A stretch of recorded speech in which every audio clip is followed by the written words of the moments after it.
Welcome to Holding On to Hope, a series that shares the stories of everyday Australians that have experienced moments in crisis and found a path to support. Whilst all of the stories shared offer hope and inspiration, at times you may hear something you find triggering. If you or someone you know needs crisis support, please phone Lifeline on 13 11 14, text 0477 13 11 14, or visit lifeline.org.au for Lifeline chat service, which is 24/7. Rob Mills is a household name in Australia, an actor, singer-songwriter, television host and entertainer known for his warmth and authenticity. Behind the spotlight, Rob has navigated moments of deep uncertainty, anxiety and disconnection, and he's been courageous in sharing his journey to inspire others. In recent years, he's become a passionate advocate for mental health and Lifeline's mission, using his voice to normalise conversations around seeking help and staying connected. Rob, you've spoken about having a happy childhood and being the youngest of three boys. Can you take us back to those early years and what life looked like for you growing up? Yeah, I reckon I had a pretty standard Aussie suburban life. Loved my sport, loved being a bit mischievous, was sort of like the nerdy kid at school. So a smart kid, Yeah, active, smart, mischievous kid. active, mischievous. Parents broke up in like year 7, and I think I just got a little bit of like, oh, I don't really care as much anymore when I got to high school. So I went from a smart kid who really loved school, really loved these teachers, to like being too mischievous, I suppose, to being if the teacher, the teacher would ask, do you want to take the class, Robert? And I would say, yes, miss, I do want to take the class. I think moving house every 2 weeks, going from mum's to dad's house, I think in hindsight probably did have a bit of an effect. Super grateful that my parents lived close by to one another, and I'm really grateful that they still were quite amicable in their relationship.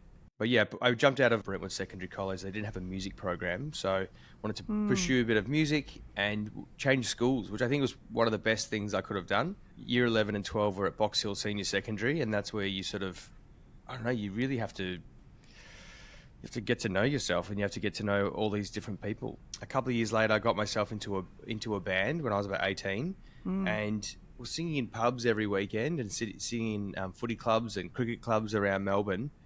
So I thought, oh, maybe this is my life now, I'm not going to be the electrician.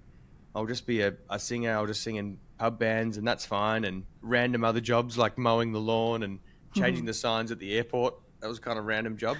And then getting sort of thrust into the limelight on Australian Idol. And growing up in that way, obviously a talent for music, and you wanted to explore that, and you had this amazing experience on Australian Idol. And after that, you were suddenly in the public eye. Everybody knew your name, everybody knew your face, and you were touring and recording and navigating a whole new world. What was going on for you internally in that time? Being thrust into the limelight and having that sort of 15 minutes of fame and everyone having an idea of who you are, but you not knowing who you are, is not good, especially for someone who feels a lot. And I noticed that during the show, I was feeling quite a lot of emotions when someone would leave the show, or when, luckily, thank God there was no social media back then. I think there was MySpace. And yeah, right. There was some blogs. I remember my brother saying, don't read the blogs. I was like, what's a blog? But sure. Oh, yeah, how times have changed. Yeah, times have changed. I don't know if my little brain would have been able to handle it, the scrutiny, I suppose. So those years of that really low self-worth and anxiety and some panic attacks, can you share what those moments felt like and how they shaped you? Yeah, I think it's pretty scary, like when you have a panic attack, because you don't really know what it is. My first one was we were at a shopping centre. We'd performed with the top 8 of the Australian Idol cast, and we were signing autographs for fans. And I was already pumped up from the adrenaline of the singing, and then just the noise, the amount of people sitting at the end. You're like, hi, right. How are you? Hey, how you going? Good to see you. Yep, I'll sign that for you.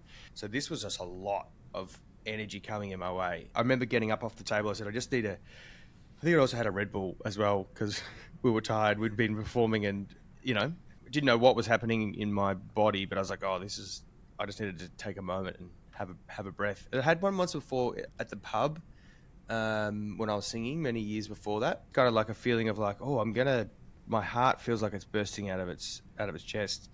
Happened on a flight maybe a year later as well after Idol. I had a panic attack. On a flight. I just asked someone next to me to talk to me. I was like, "Do you mind if we just have a quick chat? I think I'm having a panic attack." They're like, "Oh, that's okay." I was like, "Yeah, I'm fine. I just need to talk to Have someone." that external anchor. Yeah, just need to talk to someone. Just tell me about your life. Ask a few questions. And post Idol, I had a scary moment.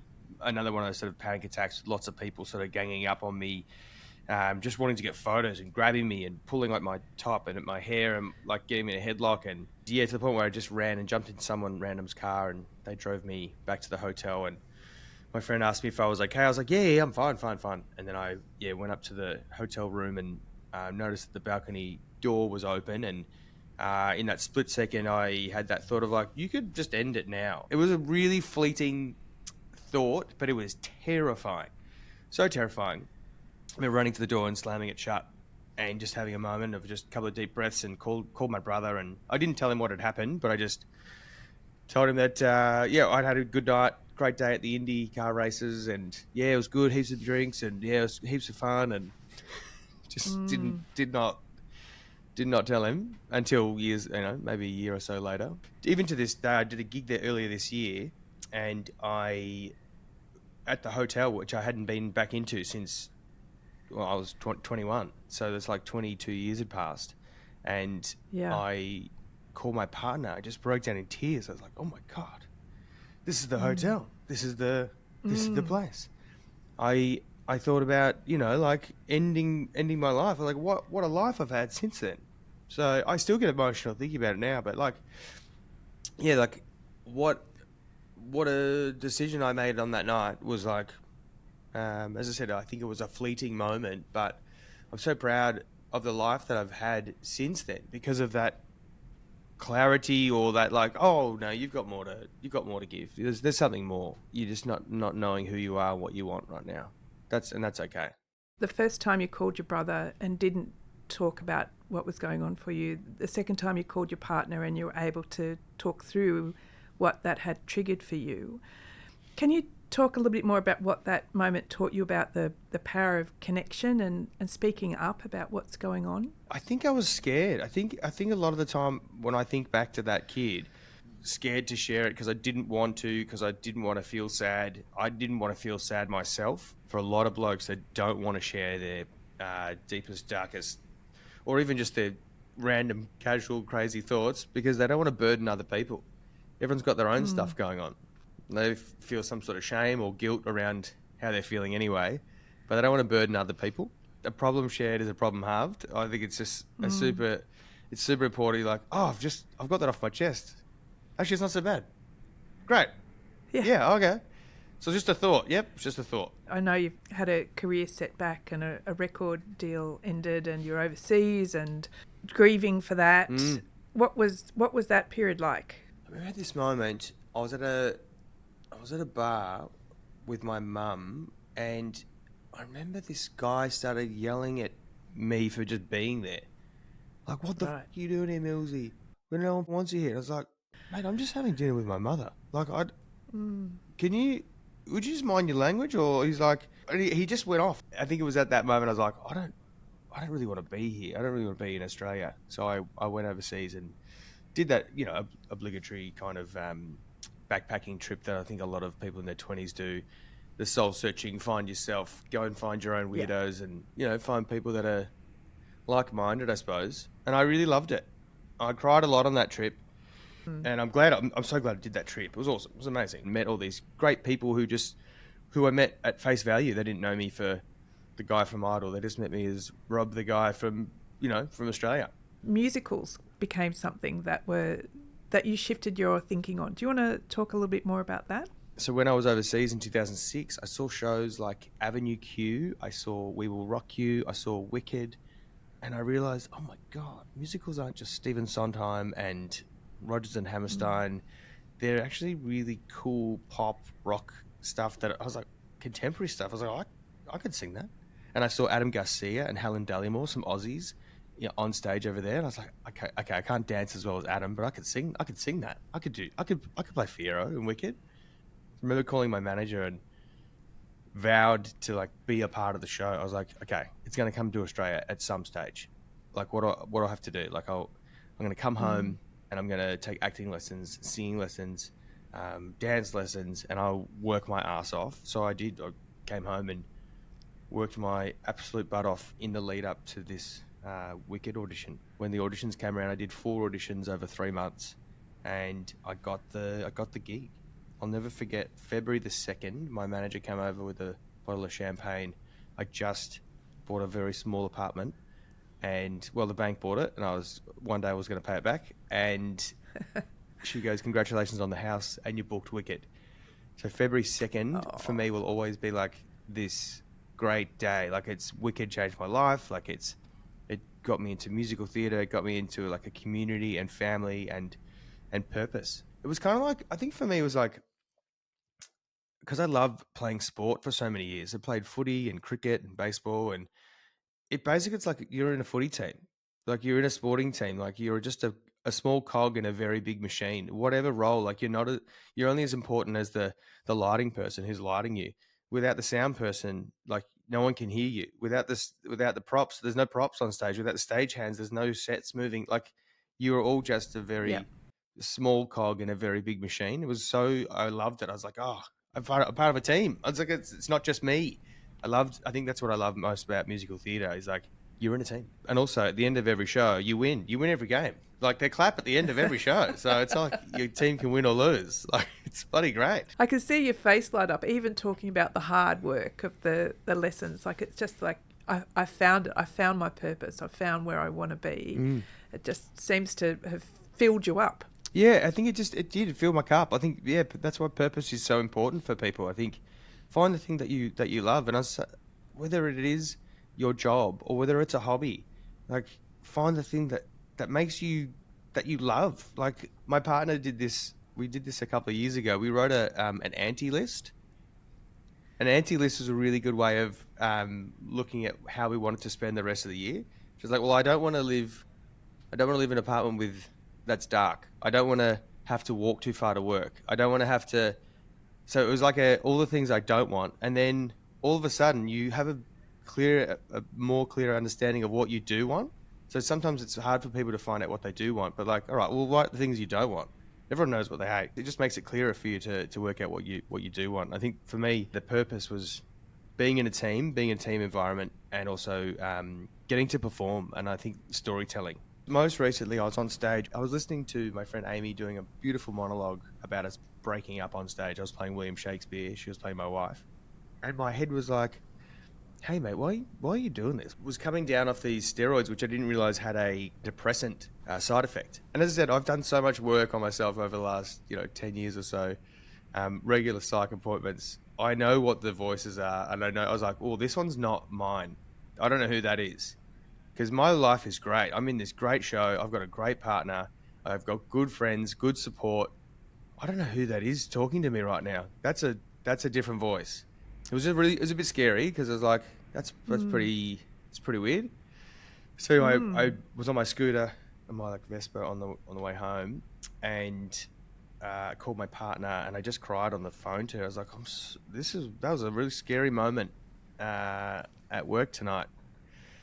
And she's like, do you want me to come up? And I was like, yes. So I think she flew up, I think the next day or the week after, or come and hang out just for a couple of days. But yeah, I'm so grateful, as I said, that I have all of the people in my life now that I can just put my hand up and say I'm not doing well, like whether it's my brother or my partner, a couple of really good close friends.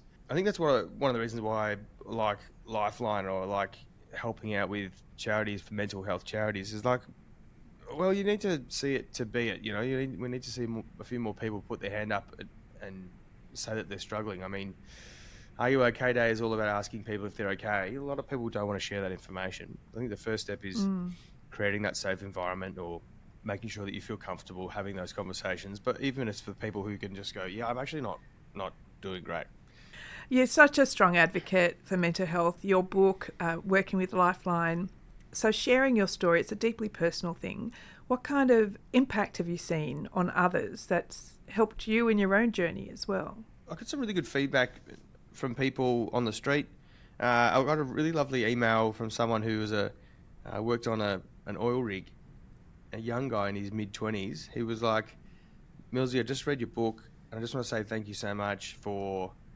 I don't feel alone in this, like, that I'm a bit weird and that I'm feeling all these things. I'm like, yeah, man. I was like, thank you so much for reaching out. And he goes, I'm in a really blokey environment, and I don't really feel like I'm that kind of blokey guy. I go, that's okay. There was a really large spectrum of, like, bloke, like I think that's the thing that I worked out from this book.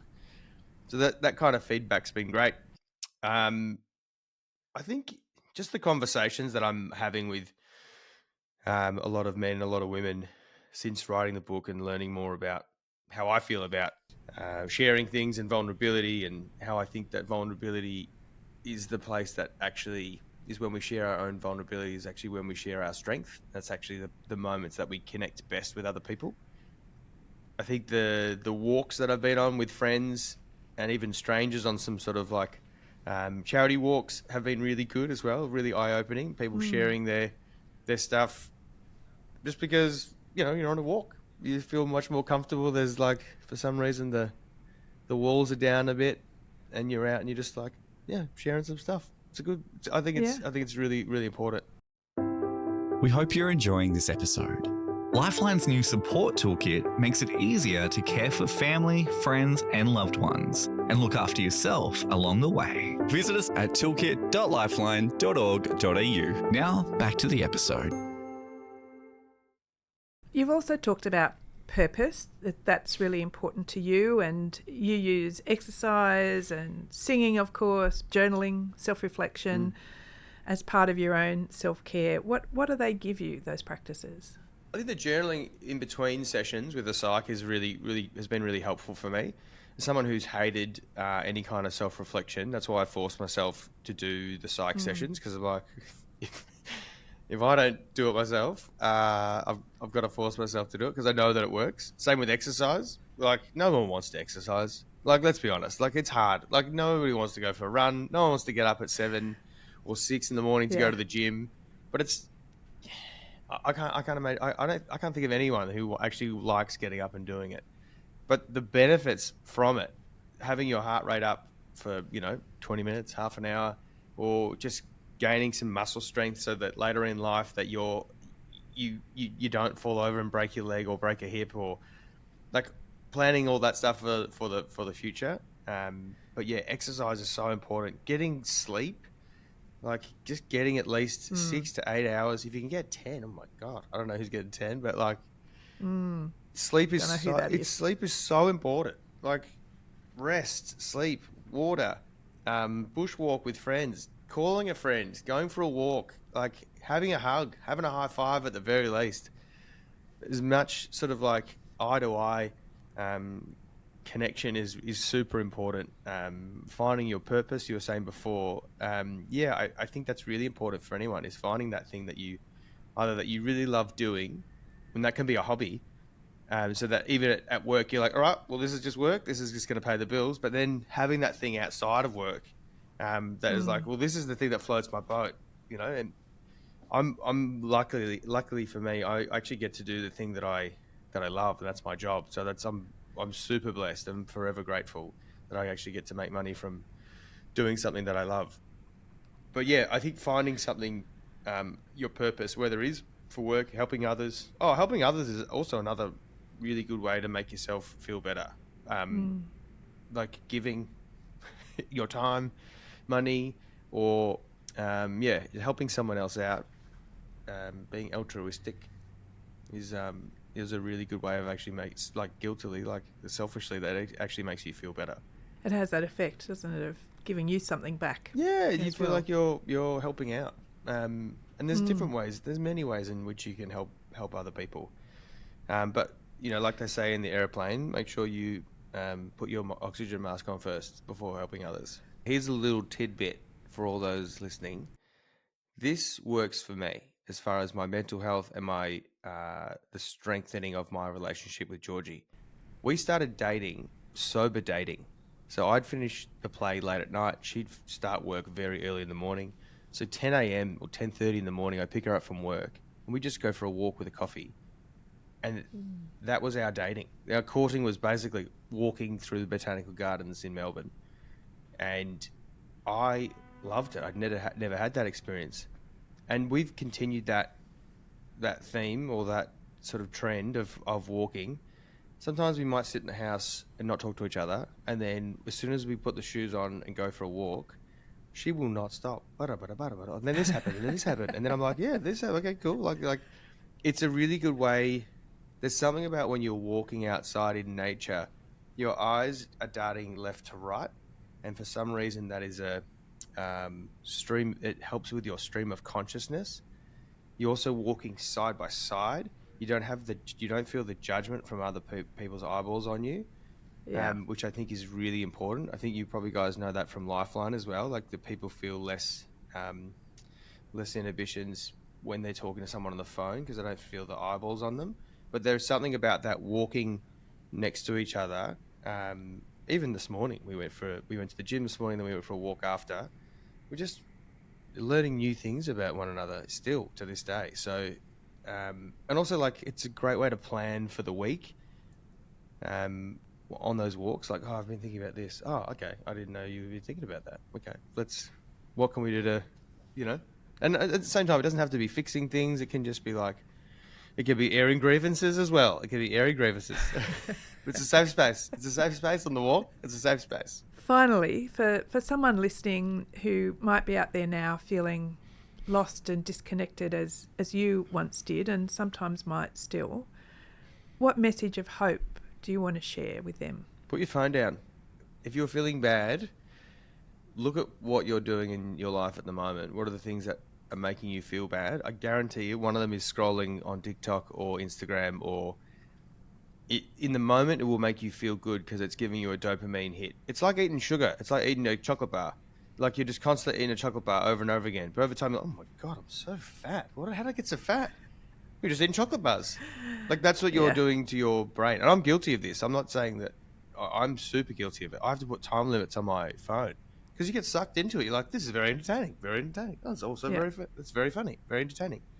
But you're actually giving your energy to something you're better off reading a book, getting that long form gratification. You're better off going for a walk with a friend. You're better off trying something new.